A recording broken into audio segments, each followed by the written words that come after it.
আসসালামু আলাইকুম, আমি ডক্টর ফাহাদ বলছি।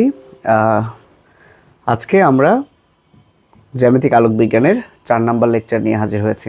সো ইতিমধ্যে আমরা 3টা লেকচার নিয়েছি। আমরা মূলত থিওরির পাশাপাশি সেই থিওরি থেকে অনুশীলনীতে কী এমসিকিউ আছে সেগুলো বাছাই করে ক্লাস নিচ্ছি। আজকে আমরা পড়ব মূলত প্রিজম নিয়ে। তো প্রিজমের ডেফিনেশনে বইয়ে অনেক কথাবার্তা আছে। আমার হাতে একটা প্রিজম তোমরা দেখতে পাচ্ছ। সো এখানে 4টা ডেফিনেশন আছে বইয়ে প্রিজম নিয়ে। এর মধ্যে একটা ডেফিনেশন হচ্ছে বা একটা কথা বলছে, দেখো প্রিজম, এই প্রিজমের 5টা তল। তো প্রথমে বলেছে 2টি হেলানো তল। লক্ষ্য করো, এই তলটাকে যদি আমরা একটা তল ভাবি আর এই তল, এটা যদি একটা তল হয়, এই দুইটা পরস্পর কি এরকম এরকম নাই, কিন্তু হেলে আছে। সো 2টি হেলানো তল নিয়ে গঠিত যে স্বচ্ছ অংশ, সেটাই হচ্ছে একটা প্রিজম। আবার দেখো আরেকটা ডেফিনেশন আছে, 2টি ত্রিভুজ। লক্ষ্য করো, এটা একটা ত্রিভুজ, ঠিক এর অপোজিট দিকে এটা আরেকটা ত্রিভুজ। সো কয়টা ত্রিভুজ হলো? 2টা। আর খেয়াল করো, এই যে এটা একটা চতুর্ভুজ বা আয়তক্ষেত্র, এটা একটা আয়তক্ষেত্র এবং এটা একটা আয়তক্ষেত্র। তাহলে 3টে আয়তক্ষেত্র এবং 2টি ত্রিভুজ, এই মোট 5টা তল থাকে প্রিজমের। এই দুইটা হচ্ছে মানে এখান থেকে আমরা বুঝতে পারলাম।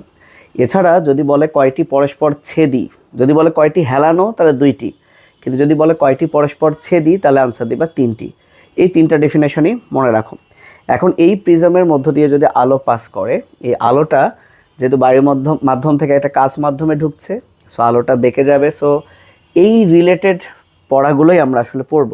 সো মেডিকেল ভর্তি পরীক্ষার জন্য আমাদের তুমি যদি প্রিজম থেকে পড়াশোনা করতে চাও, তাহলে তোমাকে আমি এই যে 5টা সমীকরণ দেখছো, প্রিজম কোণ, প্রিজমের বিচ্যুতি কোণ, আপতন কোণ, প্রতিসরণ কোণ এবং প্রতিসরণ কোণ, এই 5টা সমীকরণ যদি তুমি জানো, অনুশীলনীতে ম্যাক্সিমাম প্রশ্নই আসছে জাস্ট ম্যাথ টাইপের, তাহলে তোমার কিন্তু হয়ে যাবে। এখন এই সমীকরণগুলো কিভাবে আসলো বা প্রিজমের প্রশ্ন দেখে যাতে তুমি বুঝতে পারো কোনটা কি, এজন্য আমরা একটু অল্প সময়ের মধ্যে প্রিজমটা নিয়ে আলোচনা করি। তো প্রিজম পরীক্ষার হলে বা তোমাদের বইয়ে আঁকার সময় এরকম তো আর 3D আঁকানো নাই, তোমাদের বইয়ে জাস্ট এই একটা ত্রিভুজ আঁকা আছে এবং এই পাশের তল দিয়ে যদি কোনো আলোর ঢোকে, তো সেটাকেই আসলে এই বাহু দ্বারা প্রকাশ করা হয়েছে। এই বাহু বলতে এই পুরো তলটাকে বোঝাচ্ছে।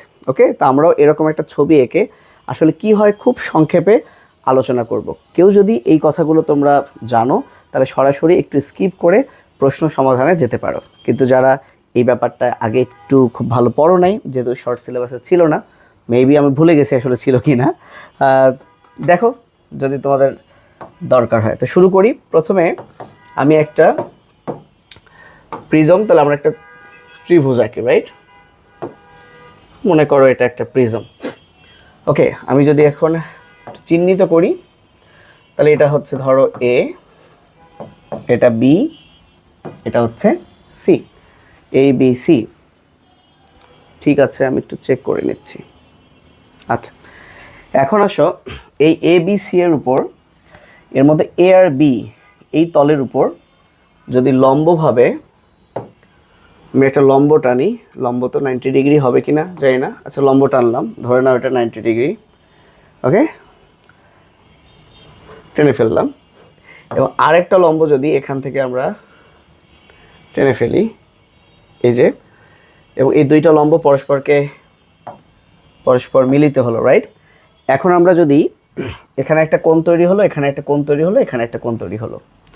সো আমরা এই কোণগুলোর একটু ভিন্ন নাম দিই। মনে করো এটার নাম হচ্ছে টি, এটা হচ্ছে এটা হচ্ছে কিউ, এটা হচ্ছে আর। ওকে, এটা হচ্ছে টি, ভেতরেরটা এটা হচ্ছে টি। তো এখান থেকে আমরা একটা ছোট্ট ব্যাপার দ্রুত লিখতে পারি, সেটা হচ্ছে এই যে এ কিউ আর এবং টি, তাহলে এটা একটা কিন্তু 4 বাহু, তাই না? 4 বাহু বিশিষ্ট একটা চতুর্ভুজ হলো।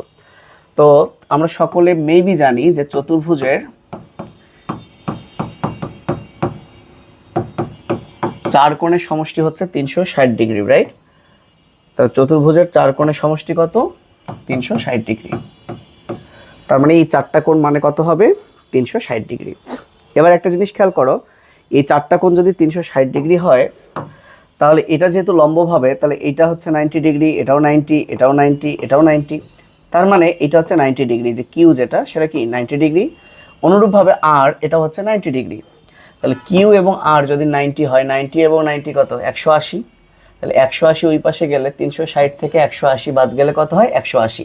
তার মানে এ এবং টি এর মান হচ্ছে 180। তাহলে অতএব আমি লিখতে পারি এ এবং টি এর মান হচ্ছে 180 ডিগ্রি। এটা বুঝলা কিনা?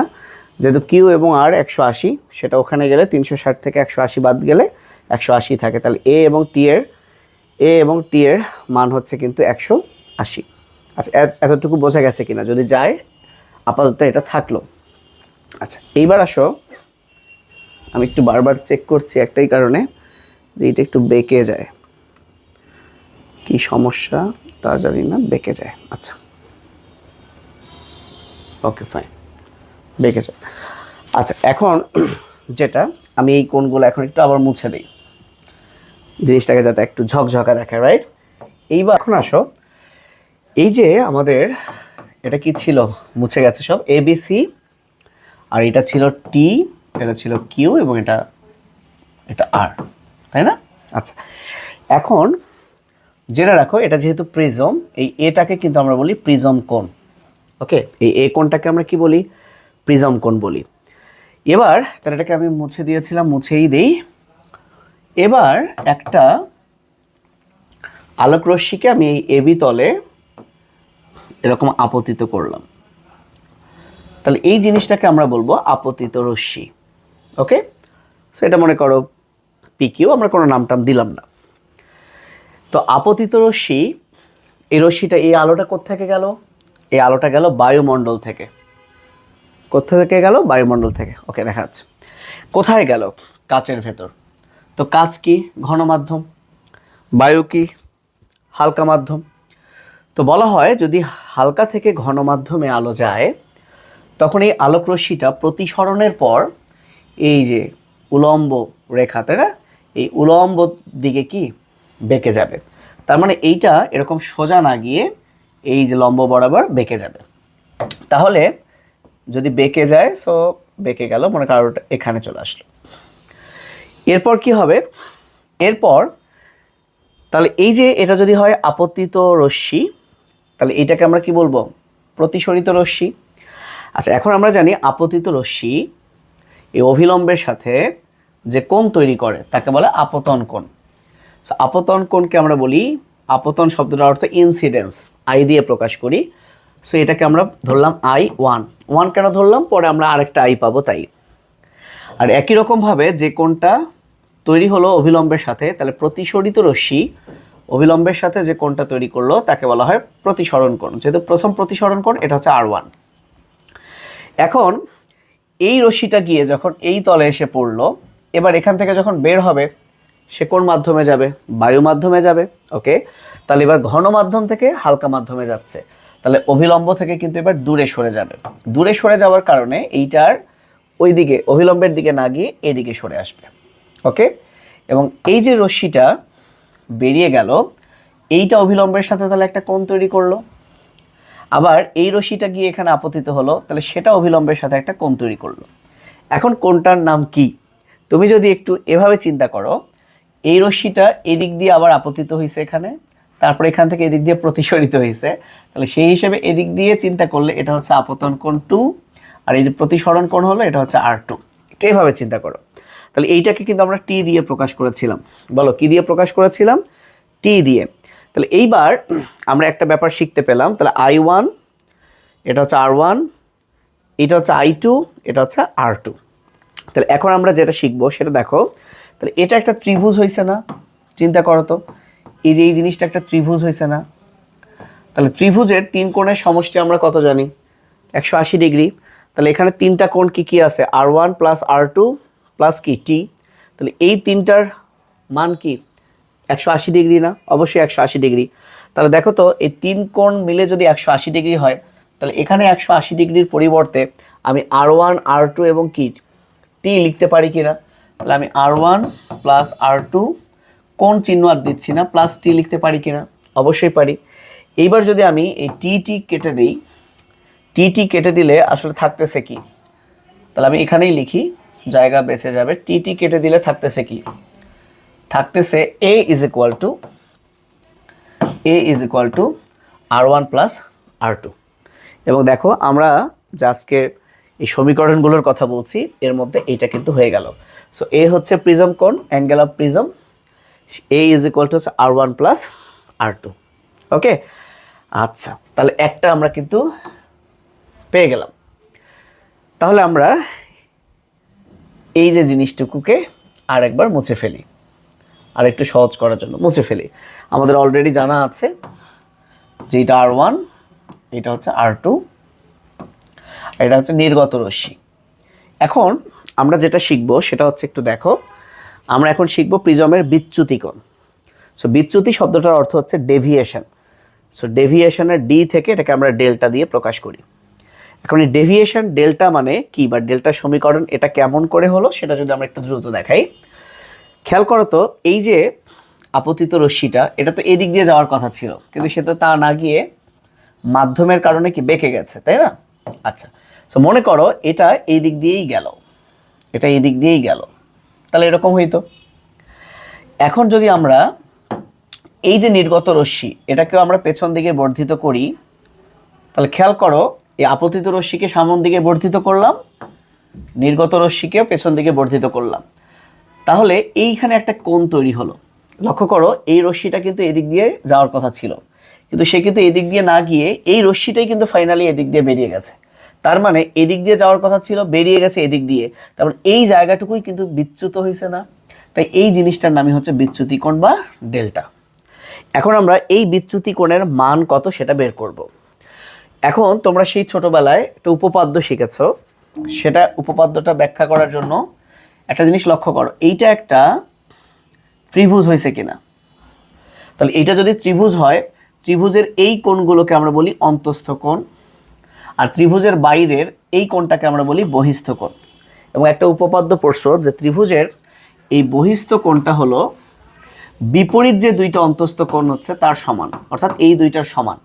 এখন এই দুইটার নাম মনে করি এটা x1 আর এটা হচ্ছে x2। আচ্ছা 1 2 না দিয়ে মনে করি এটা x, এটা হচ্ছে y। তাহলে আমি এখন একটা সমীকরণ লিখতে পারি এরকম, সেটা হলো del is equal to, del মানে বিচ্যুতি, তাহলে এইটা is equal to x plus Y, X plus Y.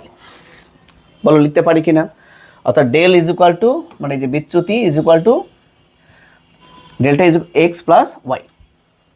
এখন আমরা এক্স আর ওয়াই এর মান কিভাবে বের করব সেটার দিকে তাকাও, মনোযোগ দাও, খুব ভালো করে মনোযোগ দাও। এবার আমি এই কালারগুলো একটু মুছে ফেলি আর জিনিসটাকে একটু সহজ করার জন্য মুছে ফেলি। আচ্ছা মনোযোগ দিবা। এবার এইটার দিকে একটু তাকাও, কোটার দিকে তাকাবা। এই যে আমি একটা দাগ দিলাম, এই যে আমি একটা, তাহলে দুইটা সরল রেখা। তাহলে দেখো তো এই যে দুইটা সরল রেখা, তাহলে এই যে একটা কোণ, এইটার বিপ্রতীপ কোণ এইটা না? তাহলে এই দুইটা কোণ পরস্পর কি হয়, এই দুইটা বিপ্রতীপ কোণ পরস্পর কি হয়, সমান হয়। তার মানে এই কোণ আর এই কোণ কি সমান।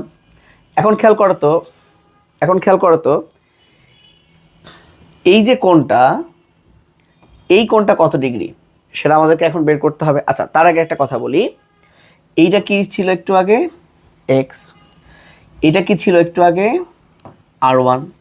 তার মানে x আর R1 মিলেই কি হচ্ছে, এই যে I1, এই কোণটার নাম কি ভাইয়া, I1। বলো ঠিক কিনা? এইটার নাম হচ্ছে I1।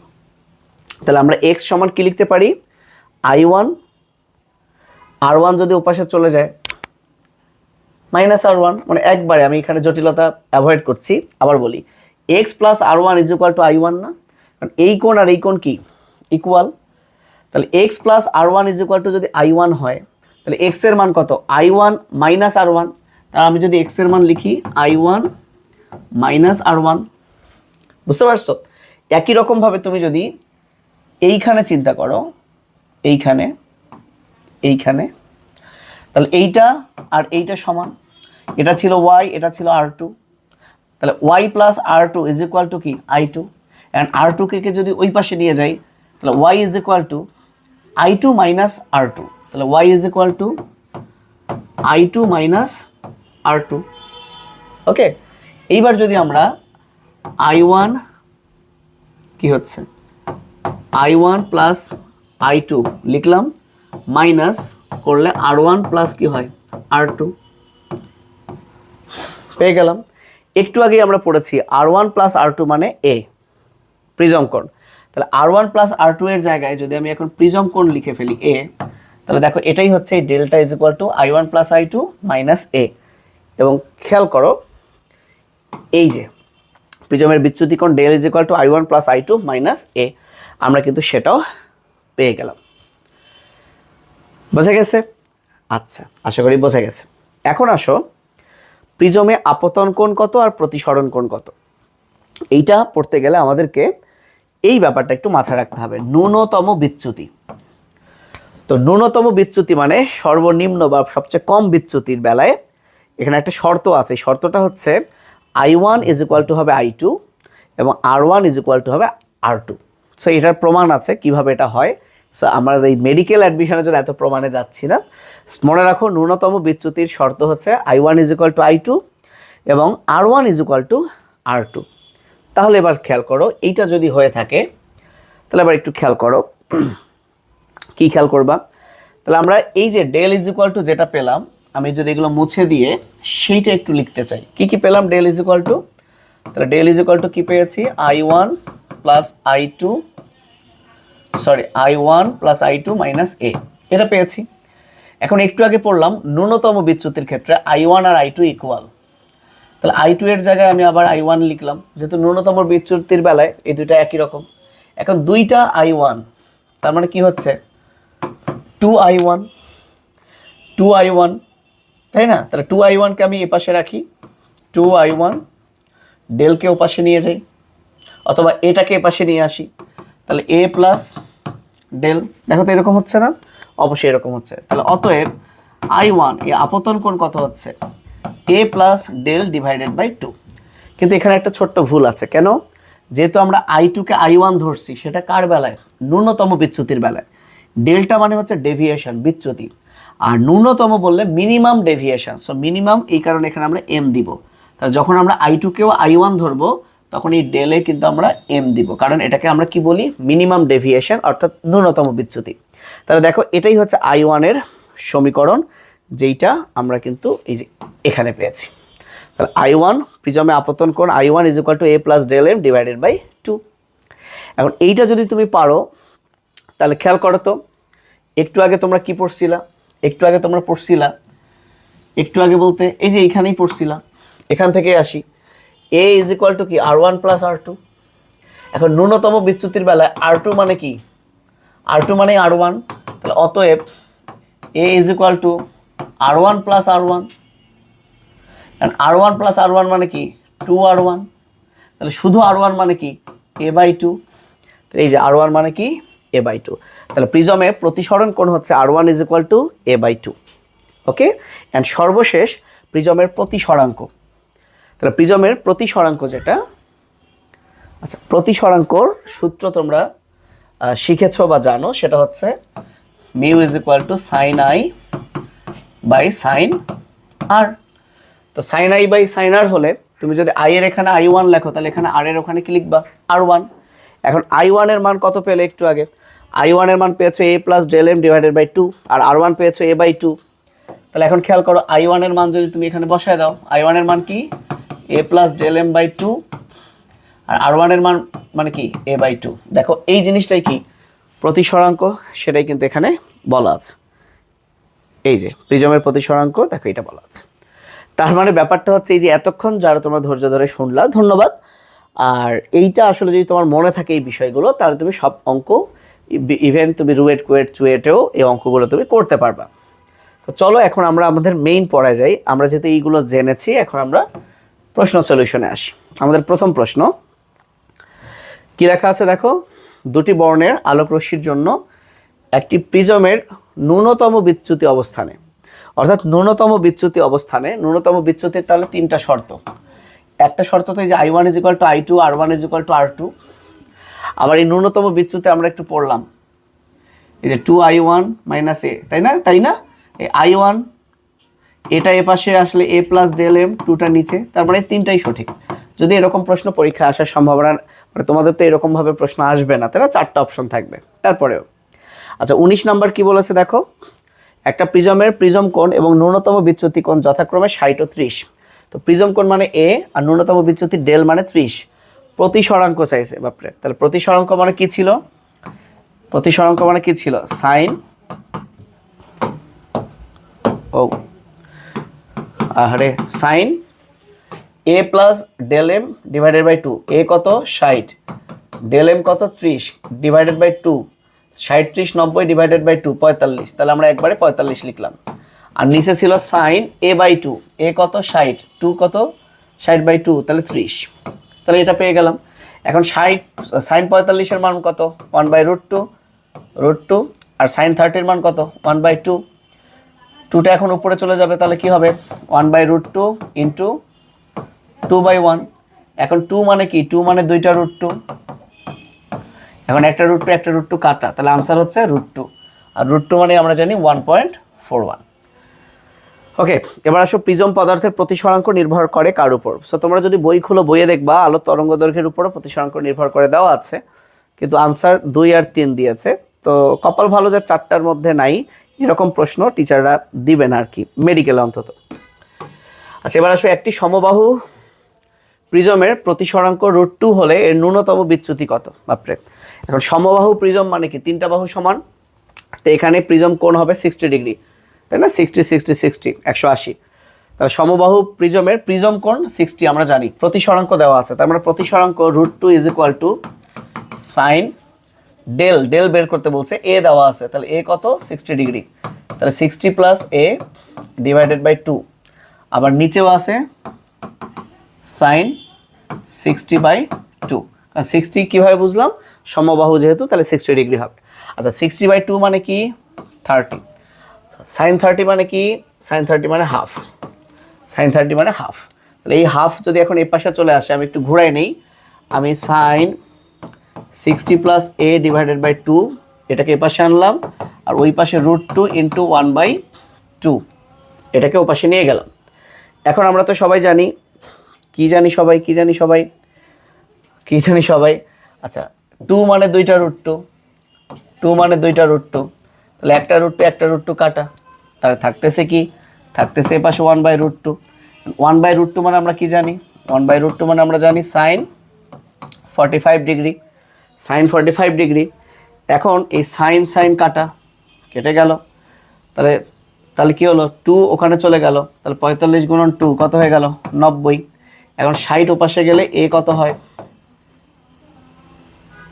এ হয় 30। আচ্ছা আমরা একটা ভুল করছি, আমরা তো এর মান 60 লিখছি, তাহলে এটা আসলে ডেল, তাহলে এটা আসলে কি? ডেল। তাহলে ডেলের মান 60 ওপাশে গেল হলো 30। একটু সময় লাগলো, বাট আনসার হচ্ছে 30। আচ্ছা প্রিজমে একটা লেখচিত্রের কথা বলছে, বইয়ে দেওয়াই আছে, এটা একদম মুখস্থ করবা, যদিও মেডিকেলে এরকম প্রশ্ন আসবে না। এই হচ্ছে প্রিজমের আই, আপতন কোণ এবং বিচ্যুতির লেখচিত্র। আচ্ছা এখন আসো আরেকটা অঙ্ক। এই অঙ্কটা একটু আগে যে আমরা অঙ্ক করলাম তার মতোই। কীরকম খেয়াল করো, প্রতিসরাঙ্ক একটু আগেও ছিল √2, এখনও √2। একটু আগে প্রিজম কোণ দেওয়া ছিল যে সমবাহু 60 ডিগ্রি, তাহলে বিচ্যুতি পেয়েছে কত? 30 ডিগ্রি। এবার দেখো বিচ্যুতি কোণ দেওয়া আছে 30 ডিগ্রি, তাহলে প্রিজম কোণ কত হবে? 60 ডিগ্রি। তাহলে একদম মুখস্থ করে ফেলো যে যদি বিচ্যুতি থাকে 30, প্রিজম 60, প্রিজম মানে 60 থাকলে 30, 30 থাকলে 60, বাট শর্ত হচ্ছে প্রতিসরাঙ্ক কি দেওয়া থাকতে হবে? √2, নাহলে আবার মিলবে না। এবার আসো প্রিজমের ক্ষেত্রে। তাহলে প্রিজমের ক্ষেত্রে একটু আগে আমরা দেখেছি A = R1 + R2, এটাও দেখেছি, বাট এইখানে একটা ঘাপলা মনে হচ্ছে না? এই যে এইটা তো আগে থাকবে আর এটা যাবে পরে, তাহলে এটা ভুল আছে, বুঝছো? আচ্ছা সরু প্রিজমের ক্ষেত্রে মনে রাখবা, সরু প্রিজম বলতে বোঝায় 6 ডিগ্রির কম, 6 ডিগ্রির কম, <6 ডিগ্রি।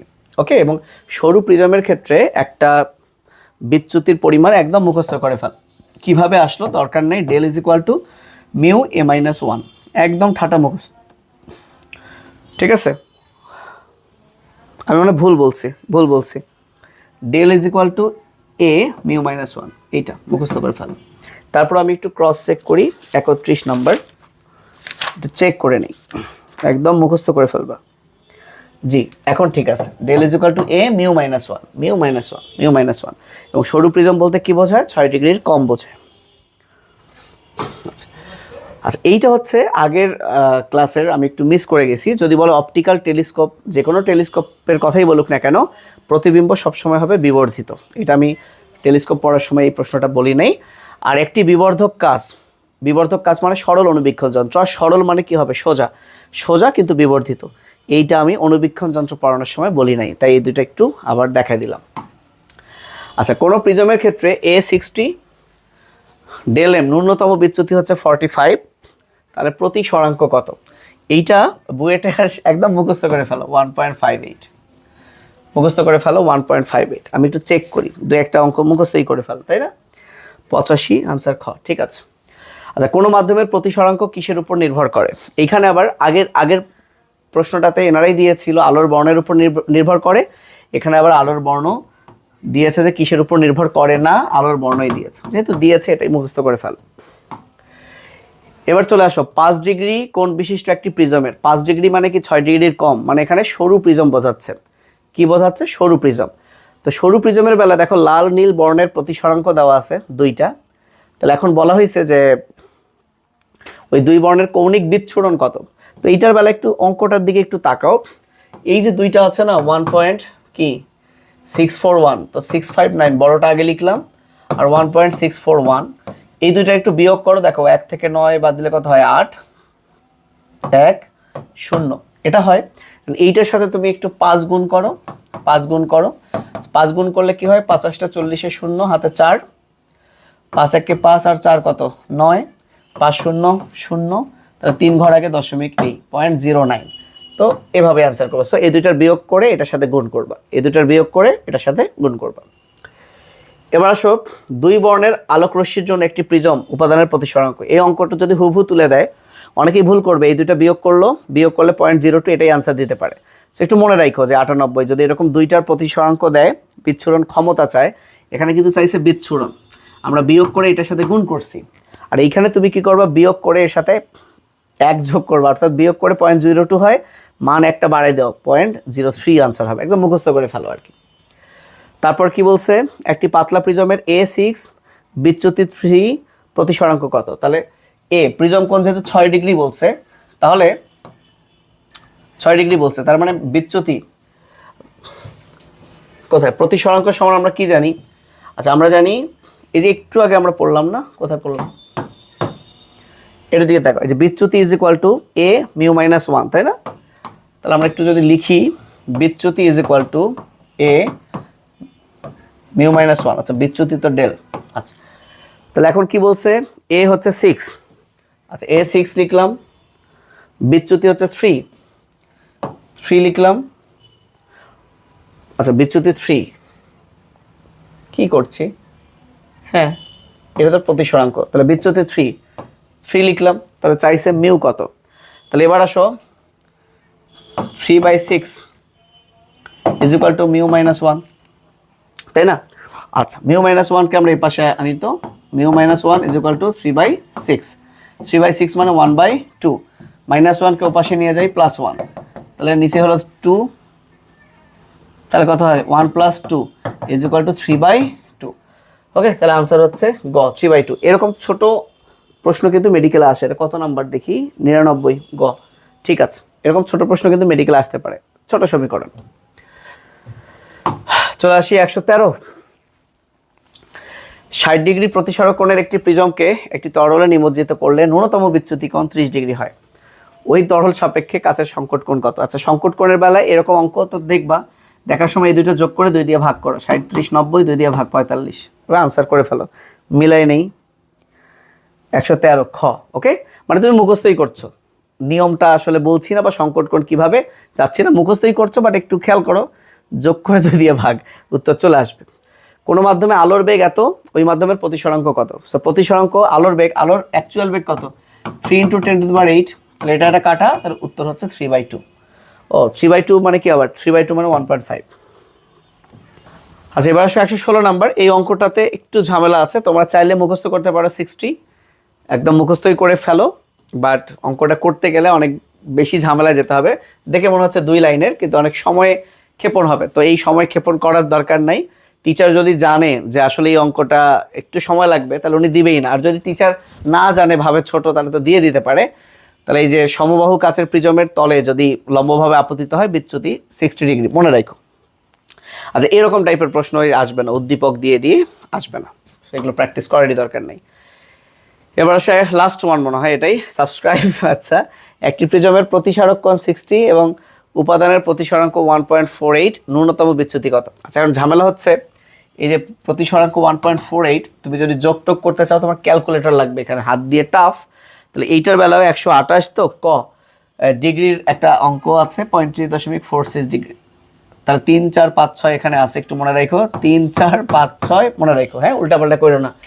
3 4 5 6, ওকে, একটু মনে রাখো। তো এই ছিল অঙ্ক নিয়েই আজকের মেনলি পড়া, সাথে আমরা প্রিজমের একটা কনসেপ্ট দিয়ে দিয়েছি। এই ক্লাসগুলো কিন্তু সত্যি সত্যি যদি বলি, আমার বিশ্বাস যে ইউনিভার্সিটি অ্যাডমিশন টেস্টেও কিন্তু উপকৃত হবে। তো আশা করি তোমরা বুঝতে পেরেছো। সো যদি আসলেই ভালো লাগে তোমরা কমেন্ট করতে থাকো, সাবস্ক্রাইব করা না থাকলে সাবস্ক্রাইব করে ফেলো, এবং বন্ধুদেরকে জানিয়ে দাও যে এখানে এভাবে ক্লাস হচ্ছে। এবং তোমরা অবশ্যই জানাও তোমাদের এই এখন 1-1.5 মাস আছে, আমি টোটালি ফ্রি, তোমরা যা চাইবে আমি সেটার উপরই ভিডিও করব। হয়তো বা সবার অনুরোধ রাখতে পারবো না, কিন্তু আমি চেষ্টা করবো আমার সাধ্য মতো। ভালো থেকো, আল্লাহ হাফেজ, আসসালামু আলাইকুম।